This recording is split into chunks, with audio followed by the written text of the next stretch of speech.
Yes! Yes! C'est un peu joué, non? Non, je suis très heureux. Je suis très heureux pour ce film.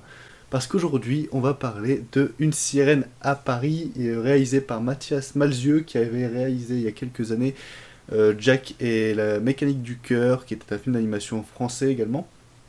Et c'est également un mec qui est romancier, qui va écrire des romans français également. Il y a plus sorti de livres que de films, étant donné que c'est son deuxième film. Le premier film était un film d'animation pour enfants, avec beaucoup d'idées de mise en scène. Je vais pas vous cacher, je viens de le rattraper maintenant. J'avais déjà entendu parler de ce film, etc. Mais j'ai rattrapé maintenant. C'est un bon film d'animation pour enfants, avec quelques petites idées qui gèrent un peu son style très steampunk, mais également très burtonien quand même, et beaucoup d'inspiration. Mais Jack et la mécanique du cœur, voilà, c'est plutôt sympa, c'est plus pour les enfants que pour les adultes, bien que les thématiques pour adultes soient traitées, on les voit plutôt venir et c'est quand même traité d'un côté très enfantin. Et là, il a réalisé son premier film live, oui, quand tu passes de l'animation au physique, là, il est avec des acteurs sans animation, bien qu'il s'est senti quand même obligé d'en mettre un petit peu et où on peut retrouver Nicolas Duvauchel, Marilyn Lima et Rossi de Palma, de la fraîcheur dans ce monde d'acteurs français, ça fait plutôt plaisir, et qui raconte l'histoire de Nicolas Duvauchel, donc Gaspard, qui est un peu traumatisé par l'amour, et donc du coup il a vécu beaucoup de peines amoureuses, beaucoup de peines familiales, etc., ce qui l'empêche encore d'aimer les gens, d'aimer les personnes. Tout ce qu'il aime dans sa vie, c'est un lieu précisément, un lieu qui a été créé par sa grand-mère, un lieu secret où se fait quelques spectacles, un petit cabaret de style baroque. Il aime que ça et il va rencontrer, sortant de la scène et souffrant, une sirène jouée par Marilyn Lima.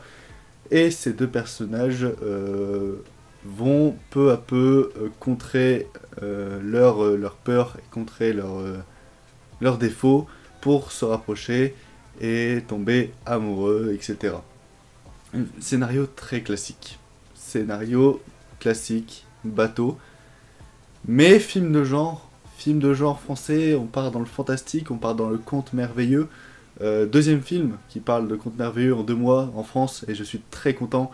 Le premier était La dernière vie de Simon, maintenant on est sur Une sirène à Paris, donc je suis aux anges. Et je suis content parce que c'est putain de bien foutu, c'est putain de bien branlé, et je suis plutôt satisfait. J'en attendais rien, et j'ai vu là en avant-première 2 semaines avant, avec l'équipe du film, etc. Donc du coup il y a eu un débat d'1 heure après, un peu moins d'1 heure quand même, avec les réalisateurs, les acteurs, etc. Et on voit que c'est un projet qui tenait beaucoup à cœur à son réalisateur, mais en même temps on voit que c'est un projet qui a beaucoup touché les spectateurs dans la salle. Donc c'est un projet qui a fonctionné dans la salle qui était complète à Lille. Et j'ai envie que ce film fonctionne. C'est pas une œuvre sans défaut, c'est pas non plus le chef-d'œuvre absolu du cinéma de genre français, dans le conte merveilleux, etc. Il y a un gros défaut qui plombe tout le film, on va en revenir plus tard. En soi, la totalité du film fonctionne, le duo Nicolas Duvauchel et Marilyn Lima est splendide. Chaque scène où on les voit à deux de toute façon et où ils interagissent, c'est merveilleux. C'est une œuvre inspirée, donc du coup vous allez vous retrouver beaucoup d'inspiration. On va retrouver de l'inspiration pour Luc Besson, et notamment son cinquième élément, et une inspiration burtonienne, comme on aurait pu le trouver également dans Jack et la mécanique du cœur. Inspiration Luc Besson, parce que si je vous dis un homme qui n'aime personne, et qui a des peines amoureuses, et que personne ne supporte, on va dire comme ça, qui rencontre une créature plutôt extraterrestre, une créature spéciale, mythologique, mythique, qui a un don particulier dont au départ ils ne se comprennent pas, parce qu'ils ne savent pas si elle parle le français, etc., qui vont essayer de se comprendre, qui ira directement... une femme aussi qui incarne l'amour, qui donne amoureux des hommes. On se rappelle tous de quand elle est créée, Lilou dans le cinquième élément, où les gens font ah c'est la perfection, elle est parfaite, etc. Bah là c'est à peu près pareil, sauf que là c'est pour sa voix, mais bien que physiquement elle est très agréable. Ça, plus ils vont pas essayer de se comprendre, et à un moment, t'as la scène où la sirène jouée par Marilyn Lima va dire son prénom, et elle s'appelle Lola, ou un truc du genre, très ressemblant à Lilou. Je vais vérifier, mais directement, quand quand j'ai vu le début du film, j'ai directement pensé au cinquième élément, mais dès le prénom, j'ai fait, mec, la subtilité, t'aurais pu, t'aurais pu quand même faire mieux. Lula, elle s'appelle Lula, donc Lilou, Lula, au bout d'un moment, tout ça jusqu'à la fin, hein. Jusqu'à la fin, il y a un méchant qui veut récolter quelque chose chez la sirène, etc. Voilà, c'est cinquième élément dans le fil rouge conducteur du film et surtout dans la relation entre Nicolas Duvauchel et Lima. C'est cinquième élément. Et après, dans le style, on va passer plus sur un style très baroque à la Tim Burton, très burlesque, pour tout ce qui entoure le personnage de Nicolas Duvauchel, et un style pour ce qui entoure le cabaret très Baz Luhrmann. Donc ce mélange de réalisateurs qui ne sortent et qui n'ont aucun lien fonctionne terriblement bien dans les aspirations du film. Je suis très ravi. On a, j'ai dit aussi qu'on avait Rossi de Palma. Rossi de Palma, vous la connaissez sûrement. Elle joue beaucoup dans les films très stylisés, très baroques, très burlesques. Ça aurait été une actrice que peut-être Tim Burton aurait adoré avoir dans ses films, je pense, étant donné qu'elle a un visage très particulier, une façon de parler très particulière et qui est resplendissante dans ce film. Il y a une scène avec elle, et je pense que c'est ma scène préférée du film. C'est à un moment, elle va raconter l'histoire de tout le cabaret que possède Nicolas Duvauchel, qui est un cabaret héritier de sa famille. Et toute cette scène-là, elle va raconter en voix off. Et là, on va partir dans un délire de 3 minutes où on a des plans, des longs plans, on a des travelling et toutes des techniques de mise en scène qui vont se chevaucher pendant 3 minutes, quitte à créer une seule et même séquence fantasmagorique et cabaret à la Baz Luhrmann, justement. Et la voix de Rossi de Palma dans ces plans très stylisés, très créés, avec beaucoup de chorégraphie, c'était fantastique. Là, c'est la scène où j'aurais voulu que ça s'étende sur 2 heures de film, tellement... Waouh, ça te fout un coup de boost total dans le film, et ça fait pas plus mal parce que le rythme du film est un peu gâché par une sous-intrigue qui n'a rien à foutre là. Mais on va en parler maintenant. Il y a une sous-intrigue. Pourquoi mettre un méchant dans cette histoire? Il y a déjà toutes les complications du couple en lui-même. D'habitude, dans les romances, il y a toujours le couple qui commence à se créer, il commence à s'attacher, à un moment il y a la cassure, donc le menteur révélé ou tout ce que tu veux. Donc là, il y aura un petit conflit pendant 10-15 minutes pour amener au climax où ils vont se remettre ensemble. C'est ça la base du film romantique, sans inspiration, machin. Là, toutes les complications du couple sont mises à l'épreuve dès leur rencontre.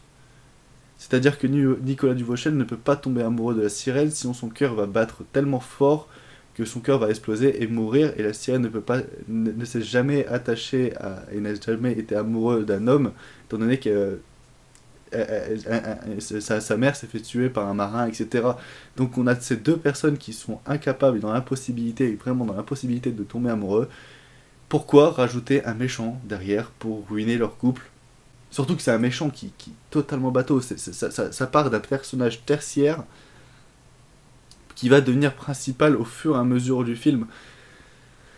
J'ai pas trouvé. Et le pire, c'est que c'est 20-30 minutes dispersées dans le film, rajoutées. Donc au départ, ça fait pas... Au départ, c'est plutôt anecdotique, mais quand elle va prendre de plus en plus de place dans le scénario, ça va gâcher totalement le rythme du récit. Ça va pas gâcher le film en lui-même, on va pas abuser, mais le rythme, en tout cas, on prend pour un coup, et on a envie que cette histoire avec cette infirmière disparaît. Quand je dis que c'est tertiaire, c'est même pas un spoil. C'est une infirmière qui va perdre son mari qui a croisé la sirène, le son de sa voix, qui est tombé amoureuse de la sirène, qui est tombé amoureux de la sirène, et qui d'un seul coup va mourir d'une crise cardiaque étant donné que son cœur a battu trop vite. Et l'infirmière, au lieu de faire son deuil et dire ah ouais bah je sais pas, elle va essayer de chercher à comprendre pourquoi elle est morte, pourquoi il est mort, et du coup essayer de retrouver la sirène, etc. etc. Et au départ ça part d'un postulat de base assez classique, une petite scène de 2 minutes pour voir les conséquences et l'impact de la sirène, mais de là à prendre une place importante dans le scénario, je ne comprends pas. Et ça arrive beaucoup dans les 20 dernières minutes, où on aura beaucoup de fondu au noir pour essayer de passer dans une autre scène, comme si l'inspiration pour la fin était plus compliquée que l'inspiration pour le déroulement du film. On sent que le réalisateur a hésité entre plusieurs fins, et il en a parlé justement dans le débat à la fin, où il pensait... je vais pas dire les différentes fins dont il pensait, mais il pensait à faire mourir un personnage au départ, etc. Donc on voit sur le tournage, à mon avis, il a tourné beaucoup de scènes, et du coup, pour raccorder plus facilement les scènes, il a fait une fondue en noir. Enfin voilà, c'est... Bon, il y a des petits défauts sur la fin qui ressurgissent et qui gâchent un peu l'entièreté du film, dans le sens où le film aurait pu être vraiment grandiose et vraiment excellent, mais au final, c'est un film qui passe et qui est très bon, mais qui n'est pas non plus comme on l'aurait pu l'imaginer pendant la première heure du film, qui est splendide. Franchement, c'est splendide.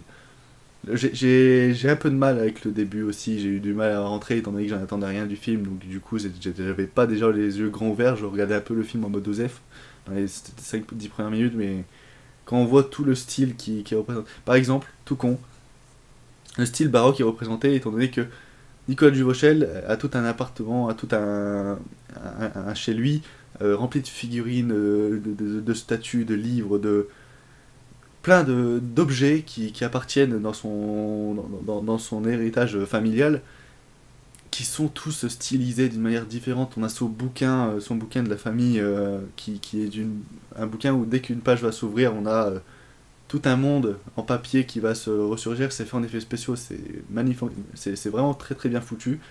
Donc on a ça qui va s'ouvrir, on a toute une histoire racontée avec une image, ce qui vient de l'animation, mais ça c'est rajouter de l'animation dans le monde réel à Paris, et c'est vraiment très très bien foutu, c'est vraiment très très bien pensé, et franchement bravo, et ça renvoie à son ancien film d'animation, mais en même temps comme c'est dans un livre, ça renvoie à son métier d'écrivain, enfin bref, fantastique. On a ouais, tout un début, un générique en animation, ah, c'est vraiment du 10 FPS, donc c'est très dérangeant à voir maintenant. C'est bien foutu, mais c'est très dérangeant à voir, surtout sur un grand écran du 10 FPS en animation, ça fait un petit peu mal aux yeux. Mais on a beaucoup Oui, j'ai disais, il se promène pour le côté burlesque, je pense que je vais tomber amoureux de ce film, parce que ça fait du bien au cinéma français. Le côté baroque, le côté burlesque intervient juste au moment, et commence à prendre son ampleur au moment où il va décider d'accompagner la sirène aux urgences pour réparer sa palme, etc. Et il va vouloir prendre une voiture, les voitures ils vont dire non, et du coup il va prendre un tuk-tuk. Un tuk-tuk à moteur, etc. Très stylisé avec des petites guirlandes et tout. Et donc du coup dans ce monde de Paris très urbain et très parisien, on va avoir ce tuk-tuk balancé, ce qui va rajouter un côté burlesque, cartoon au film. Et ça va de plus en plus arriver avec notamment toute l'histoire qu'il y a avec son chat, donc qui appelle Johnny Cash, je sais plus quoi. Johnny Cash ou Johnny Cash, s'il appelle vraiment l'artiste ou s'il rajoute le jeu de mots du chat. K, c'est sûr que je suis ch'ti. On a tout le côté de Rosie de Palma aussi, son côté folle dingue, avec son accent. Franchement, tout fonctionne, sauf ces 20 minutes d'intrigue qui n'ont rien à faire là et on se fait chier, quoi, carrément. Mais tout fonctionne, les Nicolas Duvauchel et Marilyn Lima sont fabuleux, les deux...